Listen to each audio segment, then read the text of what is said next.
नमस्कार दोस्तों, A1 story channel पर आपका स्वागत है। दोस्तों, आज मैं आपको क्राइम की जिस कहानी के बारे में बताने जा रहा हूँ वो कहानी है प्रयागराज उत्तर प्रदेश से। तो चलिए दोस्तों, कहानी को हम लोग शुरू करते हैं। 3 बच्चों के पिता राहुल के संबंध न सिर्फ उसकी साली ज्योति से थे बल्कि ससुराल की संपत्ति पर भी उसकी नजर थी। 20 लाख रुपए कर्ज लेकर उसने ससुराल में आलीशान मकान भी बनवा लिया था। 16 अप्रैल 2022 की सुबह 7:30 बजे पुलिस कंट्रोल रूम से खबर दी गई कि प्रयागराज के थाना नवाबगंज के गांव खागलपुर में सामूहिक नरसंहार हुआ है। इस खबर से पुलिस महकमे में अफरा तफरी मच गई और पुलिस अधिकारी घटना स्थल की ओर रवाना हो लिए। कुछ देर बाद SSP Ajay Kumar, SP Abhishek Agrawal, IG doctor Rakesh Singh, ADG Prem Prakash तथा डीएम संजय खत्री घटना स्थल पर पहुंच गए। पुलिस अधिकारी घर के अंदर कमरे में पहुंचे तो वहां का दृश्य देखकर दहल उठे। कमरे के अंदर पड़ी चारपाई पर प्रीति की लाश खून से सनी थी। किसी धारदार हथियार से गला काटकर उसकी हत्या की गई थी। चारपाई के पास ही चौकी पड़ी थी, उस पर उसकी बेटियों माही, पीहू तथा पाहू की लाशें पड़ी थी। उन तीनों की भी किसी धारदार हथियार से गला काटकर हत्या की गई थी। कमरे के अंदर खून ही खून फैला था। दीवारों पर भी खून के छींटे दिखाई दे रहे थे। निरीक्षण के दौरान पुलिस अधिकारी आंगन में पहुंचे तो वहां का नजारा भी दिल दहला देने वाला था। घर के मुखिया राहुल तिवारी का शव छत पर लगे लोहे के जाल में साड़ी के फंदे से झूल रहा था। आंगन में फोल्डिंग पलंग पड़ा था जिसके ऊपर प्लास्टिक की 2 कुर्सियां रखी थी। संभवतः इन्हीं कुर्सियों पर चढ़कर उसने फंदा गले में कसा था। राहुल बनियान और पैंट में था। उसके हाथों व बनियान पर खून के छींटे थे। शरीर पर अन्य किसी तरह के चोट के निशान नहीं थे। राहुल की उम्र 42 वर्ष के आसपास थी। राहुल के शव के पास से पुलिस को 2 पन्नों का लिखा एक सुसाइड नोट भी मिला। पुलिस ने उसे सुरक्षित कर लिया। पुलिस अधिकारियों को कमरे से 2 मोबाइल फोन बरामद हुए। वो संभवतः राहुल और उसकी पत्नी प्रीति के थे। एक मोबाइल फोन में राहुल के बड़े भाई मुन्ना का फोन नंबर सेव था। अंततः पुलिस ने घटना की जानकारी मुन्ना को दी और यथाशीघ्र घटना स्थल पर पहुंचने को कहा। पुलिस के आला अधिकारियों ने घर के बाहर निरीक्षण किया तो घर के सामने प्याज के खेत में उन्हें खून से सना एक चॉपर मिला। अधिकारियों ने अनुमान लगाया कि इसी चॉपर से प्रीति तथा उसकी बेटियों की हत्या की गई होगी। साक्ष्य के तौर पर चॉपर को भी सुरक्षित कर लिया गया। पुलिस निरीक्षण के बाद फॉरेंसिक टीम ने घटना स्थल का निरीक्षण किया और साक्ष्य जुटाए। टीम ने चॉपर, दीवार सहित कई जगह से फिंगरप्रिंट भी लिए। घटना स्थल पर मृतक राहुल तिवारी का पड़ोसी दद्दू सरोज मौजूद था। उसने बताया कि राहुल के परिवार से उसके अच्छे संबंध थे, रोजाना मिलना जुलना था। दोनों परिवारों के बच्चे एक साथ खेलते थे। 7 बजे के करीब उसकी मंझली बेटी सुमन पीहू को बुलाने पहुंची तो मुख्य द्वार खुला हुआ था। पीहू को कई बार आवाज लगाने पर भी जब कोई जवाब नहीं मिला तो वो भीतर जाने लगी। उसने कुछ ही कदम बढ़ाए थे कि आंगन में राहुल को फंदे पर लटके देखा। वो चीखते हुए बाहर की ओर भागी। सुमन के चीखने की आवाज सुनकर वो और परिवार के अन्य लोग पहुंचे तो सबसे पहले राहुल फांसी पर लटका दिखाई दिया। शोरगुल मचाने पर आसपास के अन्य लोग आ गए। उसके बाद भीतर गए तो कमरे का दृश्य देखकर सबके होश उड़ गए। फिर थाना नवाबगंज पुलिस को सूचना दी। उसके बाद पुलिस की आवाजाही शुरू हो गई। दद्दू सरोज ने पुलिस को यह भी जानकारी दी कि राहुल तिवारी ने उसके बेटे अभिषेक की शादी कौशाम्बी में तय कराई थी। आज दोनों परिवारों को गोद भराई की रस्म पूरी करने के लिए कौशाम्बी जाना था। दद्दू सरोज ने यह भी बताया कि इस मकान में एक अन्य किराएदार संदीप भी है। वो राहुल की बेटियों को ट्यूशन पढ़ाता था, साथ ही नौकरी की तलाश में जुटा है, लेकिन इधर 2 दिन से घर पर नहीं है, पता नहीं कहां गया है। संदीप शक के दायरे में आया तो पुलिस ने उसकी तलाश शुरू कर दी। अब तक घटना स्थल पर भारी भीड़ जुट गई थी। घटना को लेकर लोगों में गुस्सा साफ नजर आ रहा था। कहीं अराजक तत्व इसका फायदा ना उठा ले। अंततः पुलिस अधिकारियों ने खागलपुर गांव को छावनी में बदल दिया और निगरानी में जुट गए। घटना की सूचना पाकर सांसद केसरी देवी पटेल तथा क्षेत्रीय विधायक गुरु प्रसाद मौर्य भी घटना स्थल पर आ गए थे। उन्होंने एसएसपी अजय कुमार के साथ घटना स्थल का निरीक्षण किया और लोगों को भरोसा दिलाया कि जल्दी ही घटना का खुलासा हो जाएगा। अभी सांसद और विधायक निरीक्षण कर ही रहे थे कि मृतक राहुल के परिवार वाले आ गए। भाई का शव देखकर मुन्ना और विवेक फपक कर रो पड़े। वहीं दोनों बहनें नीतू और ज्योति भी फूट फूट कर रोने लगी। पुलिस कर्मियों ने किसी तरह उन्हें धैर्य बंधाया और शव से अलग किया। ज्योति और नीतू ने रोते हुए आरोप लगाया कि उसके भाई की हत्या उसके ससुराल वालों ने की है। दोनों बहनों ने पुलिस अधिकारियों से हाथ जोड़कर कहा कि वो राहुल के ससुराल वालों के खिलाफ रिपोर्ट दर्ज कर उन्हें जेल भेजे। पुलिस अधिकारियों ने मृतक राहुल के भाई मुन्ना तिवारी से पूछताछ की तो उसने बताया कि 12 अप्रैल को राहुल की बेटी पीहू का जन्मदिन था। तब वो अपने बेटे प्रिंस के साथ खागलपुर गांव आया था। उस समय सब कुछ सामान्य था, किसी के चेहरे पर कोई तनाव न था। पीहू का जन्मदिन धूमधाम से मनाया गया था। इसके बाद वो वापस घर चले गए थे। मुन्ना ने आगे बताया कि राहुल अपने ससुराल अदावा में रहता है। वहां उसने आलीशान मकान बनवाया था और कुछ जमीन भी खरीदी थी, लेकिन उसके साले जय प्रकाश उर्फ पिंटू तथा राम प्रकाश उर्फ चंद्रशेखर ने उसका मकान तथा जमीन छीन ली तथा मारपीट कर उसे वहां से भगा दिया। उसके बाद वो परिवार के साथ खागलपुर गांव में किराए के मकान में रहने लगा था। पशुओं का व्यापार कर वो अपने परिवार का खर्च चलाता था। मुन्ना ने तहरीर देकर दोनों सालों तथा उसके दोस्त मनोज उर्फ मैनेजर तथा अभिषेक तिवारी के विरुद्ध रिपोर्ट दर्ज कर उन्हें गिरफ्तार करने का अनुरोध किया। अब तक सामूहिक नरसंहार की गूंज प्रयागराज से राजधानी लखनऊ तक पहुंच चुकी थी। मुख्यमंत्री योगी आदित्यनाथ ने स्वयं ही इस घटना को संज्ञान में लेते हुए आईजी राकेश सिंह तथा एडीजी प्रेम प्रकाश से बात की थी। उन्होंने आदेश दिया कि घटना की निष्पक्ष जांच हो और दोषी किसी भी हालत में बख्शे न जाए। उन्होंने सहायता के लिए एसटीएफ को भी लगा दिया। पुलिस अधिकारियों को राहुल के शव के पास 2 पन्नों का एक सुसाइड नोट मिला था, जिसे सुरक्षित कर लिया गया था। इस पत्र को अधिकारियों ने पढ़ा तो पहले पन्ने पर 11 नाम लिखे थे, जिन्हें राहुल ने मौत का जिम्मेदार बताया था। इनके नाम थे जयप्रकाश तिवारी उर्फ पिंटू, राम प्रकाश तिवारी उर्फ चंद्रशेखर, मंजू, ज्योति, सुनील, आशु, मनोज, संतोष, अवध किशोर, शिवम तथा नमो नारायण सभी निवासी अंदावा कौसाम्बी के थे। इनमें जयप्रकाश व राम प्रकाश मृतक राहुल के सगे साले तथा मंजू और ज्योति उनकी पत्नी थी। शेष लोग उनके सहयोगी थे। पत्र के दूसरे पन्ने पर मृतक राहुल ने लिखा था कि साले व ससुराल पक्ष के लोग 2 गाड़ियों से आए और उनकी पत्नी और बेटियों की हत्या कर भाग गए।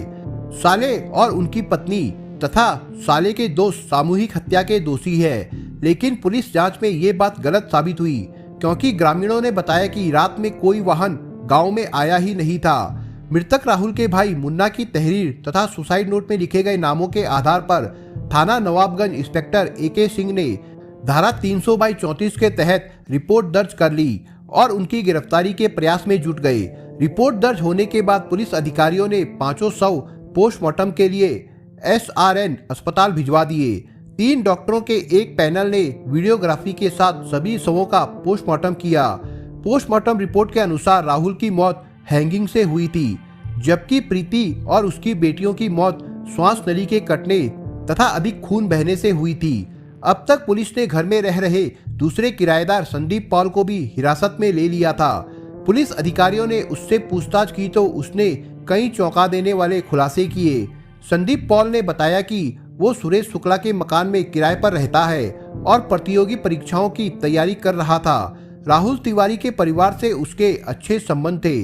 उसके बच्चों को वो ट्यूशन पढ़ाता था और परिवार के साथ ही खाना खाता था। राहुल की पत्नी प्रीति उसे अपने बच्चों जैसा मानती थी। संदीप ने अधिकारियों को बताया कि राहुल और प्रीति के बीच रिश्ते अच्छे नहीं थे। उनमें आए दिन झगड़ा होता रहता था। राहुल ससुराल पक्ष से चल रहे विवाद, कर्जदारी, साली से अवैध रिश्तों आदि से इतना परेशान था कि कई बार खुदकुशी की बात कह चुका था। कुछ मौकों पर तो उसने यहाँ तक कहा था कि मन करता है कि सभी को मारकर खुद मर जाऊं। संदीप ने बताया कि राहुल गहरे मानसिक तनाव से जूझ रहा था। दरअसल राहुल ने अपने ससुराल अंदावा में एक आलीशान मकान बनवाया था, जिसमें लाखों रुपए खर्च किए थे। इसके लिए उसने काफी कर्ज लिया था। बाद में अपने सालों से विवाद के बाद उसे उस मकान से हाथ धोना पड़ा। यही नहीं, जिस मकान को उसने अपनी सास से अपने नाम बेनामा कराया था, वो भी उसके कब्जे से निकल गया। राहुल के उसकी साली ज्योति से अवैध संबंध थे, जिसे लेकर पत्नी से उसका विवाद होता रहता था।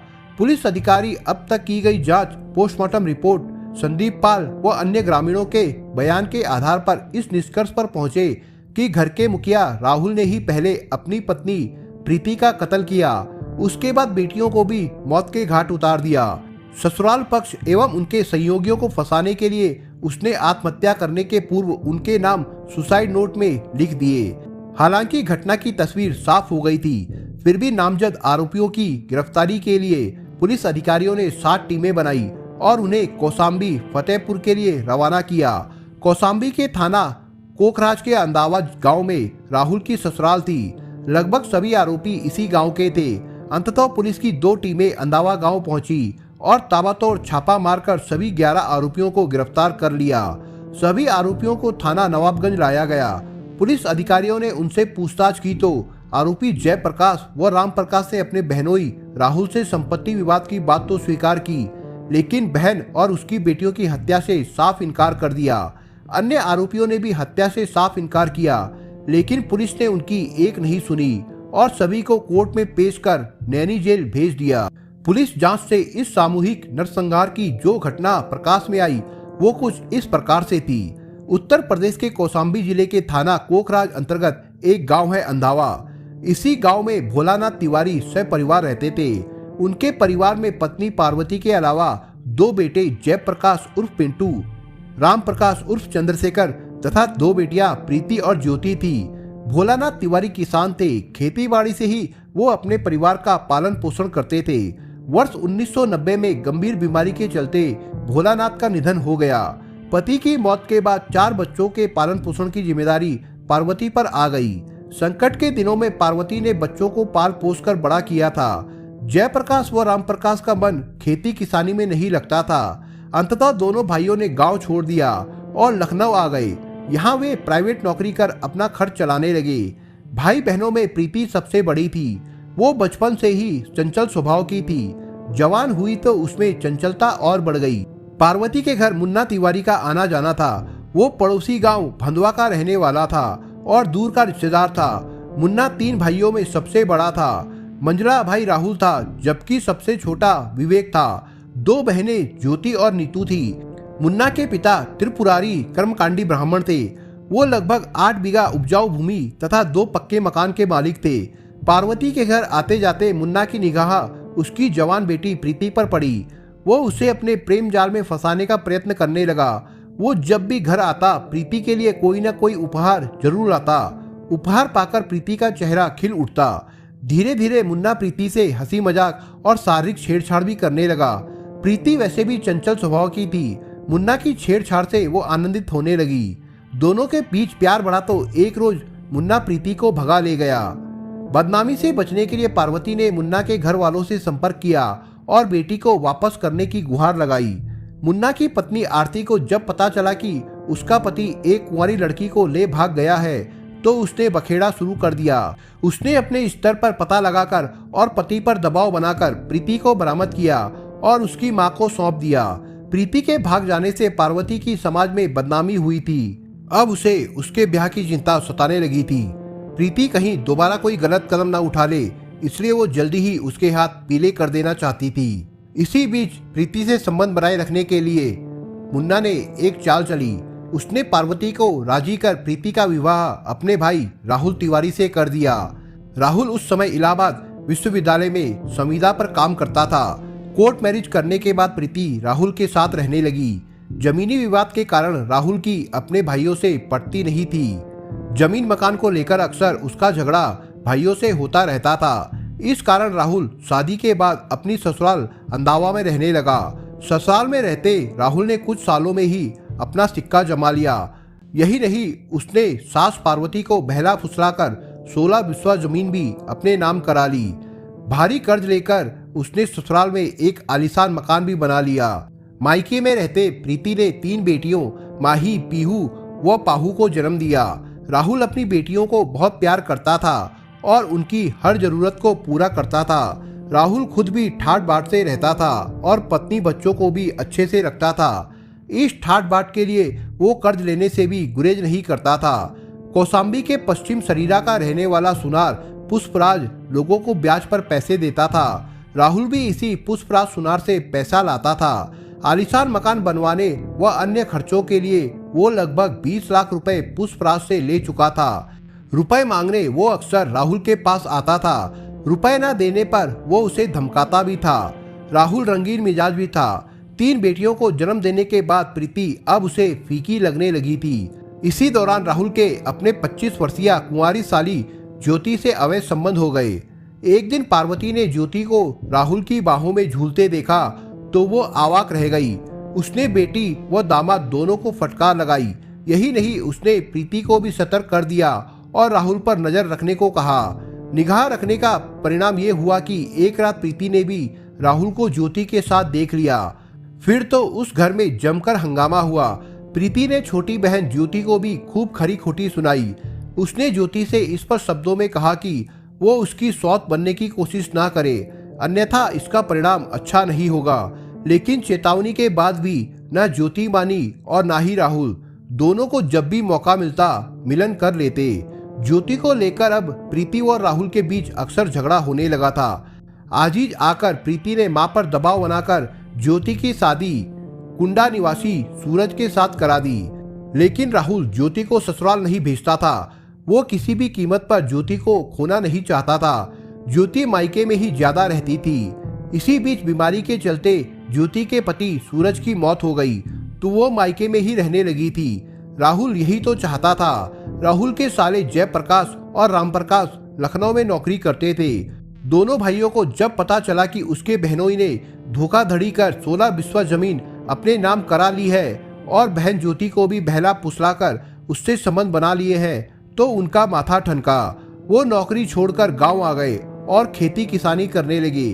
वो घर खेत की रखवाली करने लगे और बहन ज्योति पर भी नजर रखने लगे। इसी बीच जयप्रकाश की मंजू से तथा रामप्रकाश की ज्योति से शादी हो गई।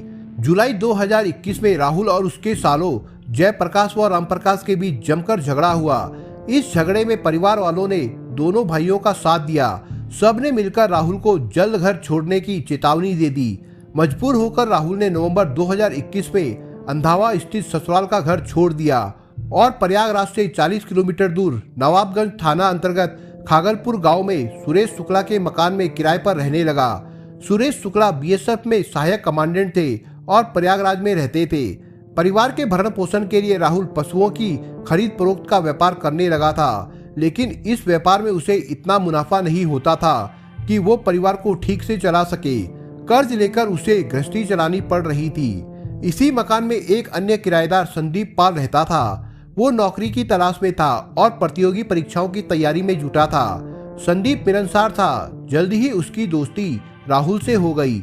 वो उसकी बेटियों को ट्यूशन पढ़ाने लगा तथा उसके परिवार संग खाना खाने लगा। राहुल की पत्नी प्रीति भी उसे अपने बच्चों जैसा सम्मान देती थी। राहुल का अपने पड़ोसी दद्दू सरोज के साथ भी अच्छा व्यवहार था। दोनों परिवारों के बच्चे एक दूसरे के घर खेलने आते थे। दद्दू सरोज की मंझली बेटी सुमन और राहुल की मंझली बेटी पीहू के बीच गहरी दोस्ती थी। दोनों हम उम्र थी। पीहू सुबह ही उसके घर खेलने पहुंच जाती थी। राहुल और प्रीति के बीच रिश्ते सामान्य नहीं थे। दोनों के बीच अक्सर झगड़ा होता रहता था। झगड़ा कर्जदारी और बहन ज्योति के साथ नाजायज रिश्तों को लेकर होता था। दरअसल राहुल लगभग 20 लाख का कर्जदार था। ये कर्जा उसने पुष्पराज सुनार से लिया था, जो कौशाम्बी के पश्चिम सरीरा का रहने वाला था। राहुल घर के कलह से परेशान था। वो अपनी व्यथा संदीप से शेयर करता था। बातों बातों में राहुल ऐसी बात कह जाता जिसे सुनकर संदीप कांप उठता। राहुल को अब अपना जीवन नीरस लगने लगा था, क्योंकि ससुराल का आलीशान मकान जिसे उसने कर्ज लेकर बनवाया था वो उससे छिन गया था। जिस जमीन को उसने अपने नाम कराया था वो भी उसके सालों ने उससे छीन ली थी और साली ज्योति जो उसके जीवन में रस घोलती थी वो भी उससे अब दूर हो गई थी। राहुल को लगने लगा कि अब उसके जीने का कोई मकसद नहीं है। फिर लगा कि यदि उसने जीवन समाप्त कर लिया तो उसकी बेटियों का क्या होगा, उनको कौन संभालेगा। काफी सोच विचार के बाद राहुल ने अपनी हताश जिंदगी का अंत करने के पहले अपने पूरे परिवार को मिटाने का निश्चय किया। 12 अप्रैल 2022 को राहुल ने अपनी मंझली बेटी 9 वर्षीय पीहू का जन्मदिन धूमधाम से मनाया। जन्मदिन उत्सव में शामिल होने राहुल का बड़ा भाई मुन्ना व भतीजा प्रिंस भी आया, लेकिन उसने अपने खतरनाक इरादों की भनक किसी को भी नहीं लगने दी। जन्मदिन पार्टी में किराएदार संदीप पाल भी शामिल हुआ था, लेकिन दूसरे रोज वो किसी काम से प्रतापगढ़ चला गया था। 15 अप्रैल 2022 की रात 8 बजे राहुल ने अपनी पत्नी व बेटियों के साथ खाना खाया। उसके बाद प्रीति कमरे में पड़ी चारपाई पर लेट गई और माही, पीहू और पाहू चौकी पर लेट गई। कुछ देर बाद वो सो गई थी। इधर राहुल की आंखों से नींद कोसों दूर थी। वो देर रात तक चहलकदमी करता रहा, फिर चॉपर लेकर कमरे में पहुंच गया। कमरे में प्रीति और उसकी तीनों बेटियां गहरी नींद में सो रही थी। राहुल ने पहले प्रीति के गले पर चॉपर से प्रहार किया, जिससे उसका गला कट गया और उसकी मौत हो गई। उसके बाद राहुल ने बारी बारी से तीनों बेटियों को भी मौत के घाट उतार दिया। पत्नी और बेटियों की हत्या करने के बाद उसने चॉपर घर के सामने प्याज के खेत में छिपा दिया। फिर कमरे में आकर सुसाइड नोट लिखा, जिसमें उसने साले सहित 11 नाम लिखे और उन्हें हत्या आरोपी बताया। इसके बाद उसने आंगन में लोहे के जाल में साड़ी बांधकर फंदा बनाया और उस पर झूल गया। पुलिस ने मृतक राहुल के भाई मुन्ना द्वारा दर्ज कराई गई रिपोर्ट के आधार पर 11 नामजद लोगों को हत्या के आरोप में जेल भेज दिया, लेकिन विवेचना में यदि ये लोग निर्दोष पाए गए तो हत्या की धारा हट जाएगी। उसके बाद उन पर आत्महत्या के लिए प्रेरित करने की धारा 309 के तहत ही कोर्ट में मुकदमा चलेगा। दोस्तों, आप अगर चैनल पर नए हो तो आप चैनल को सब्सक्राइब करने के साथ कमेंट बॉक्स में इस कहानी के बारे में अपने विचार जरूर लिखिएगा। मिलता हूँ एक नई कहानी के साथ, तब तक के लिए अपना ख्याल रखिएगा। धन्यवाद।